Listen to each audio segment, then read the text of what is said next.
minute छाड़ सामान से बड़े जो पूर्व जो एग्जांपल गोटे बुझेली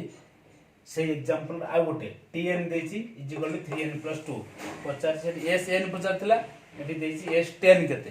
तो s10 बाहर करिया गेले सेम दिसे बाहर करियो tn होछि 3n + 2 प्रथम बाहर करियो t1 तापर बाहर t2 तापर बाहर t3 बाहरला पर ये जो संख्या 5 8 11 बाहरला ये होछि गोटे 80 तो ये पर साधारण प्रथम पद होछि 5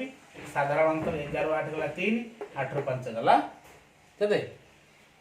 3 तो साधारण अंतर 3 हैला प्रथम पद ये बाहर करो s10 होछि 10/2 होल into 2a plus n minus 1 into d से फार्मूला रे पके के आसले तन बाहर s10 केते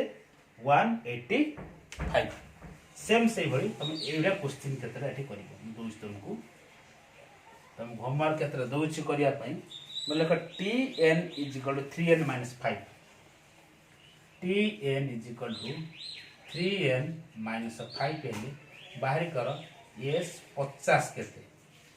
s 50 नंबर 1 नंबर 2 रे आ गोटे लेख tn =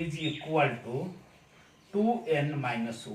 2n - 1 आगे बाहर कर s 20 केते